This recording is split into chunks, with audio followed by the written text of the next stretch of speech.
दिनाचं औचित्य साधून फेब्रुवारी आणि मार्च महिन्याचा जो एकत्रित हप्ता आहे 3000 त्या सन्मान निधीचा हा आज आपण महिलांच्या थेट खात्यामध्ये वितरित करत आहोत। मित्रांनो नमस्कार। मुख्यमंत्री लाडकी बहीण योजनेचा फक्त फेब्रुवारी महिन्याचा हप्ता देऊन राज्य शासनाने लाडक्या बहिणीची घोर निराशा केली आहे। राज्यातील काहीच बहिणींना फेब्रुवारीचा हप्ता आला आहे। इतर बहिणी आजही खात्यात हप्ता येण्याच्या प्रतीक्षेत आहेत। महिला दिनीच शासनाकडून आपली फसवणूक झाल्याने लाडक्या बहिणींनी तीव्र नाराजी व्यक्त केली आहे।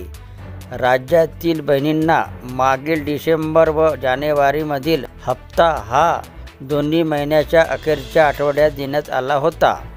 त्यामुळे फेब्रुवारी महिन्याचा हप्ताही अशाच प्रकारे महिना अखेर जमा होईल अशी आशा होती। मात्र फेब्रुवारी महिन्याचा हप्ता जमा न करता तो शनिवारी 8 मार्चला फेब्रुवारी व मार्च अशा दोन्ही महिन्याचा हप्ता एकत्रित जमा करणार असल्याचे महिला व बाल कल्याण मंत्री आदिती तटकरे यांनी जाहीर केले होते। यामुळे संपूर्ण राज्यातील लाडक्या बहिणी या दोन्ही हप्त्याच्या प्रतीक्षेत होत्या। मात्र त्यांनी ऐन जागतिक महिला दिनाच्या दिवशी राज्य शासनाकडून फसवणूक झाल्याचे समोर आले आहे। या प्रकरणामुळे लाडक्या बहिणींनी तीव्र शब्दात नाराजी व्यक्त केली आहे। यावेळी या महिला फेब्रुवारीचा हप्ता खात्यात अद्याप जमा न झाल्याने संभ्रमावस्थेत होत्या। फेब्रुवारी महिन्याचा हप्ता लाडक्या बहिणीच्या खात्यात जमा करण्यासाठी अर्थ विभागाने याचा निधी महिला व बाल विकास विभागाकडे वर्ग करण्यात आल्याचे सांगितले।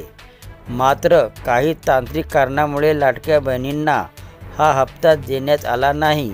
मार्च महिन्यात दोन्ही हप्ते एकत्रित देण्याचे शासनाने जाहीर केल्यावर लाडकी बहिणींना दिलासा मिळाला होता।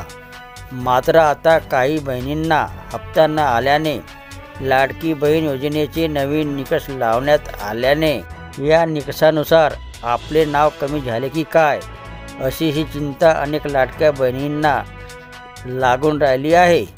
तर ही होती मित्रांनो लाडक्या बहिणीबद्दलची नवीन माहिती। व्हिडिओ आवडला असेल तर चॅनलला सबस्क्राईब करायला विसरू नका। जय महाराष्ट्र मित्रांनो।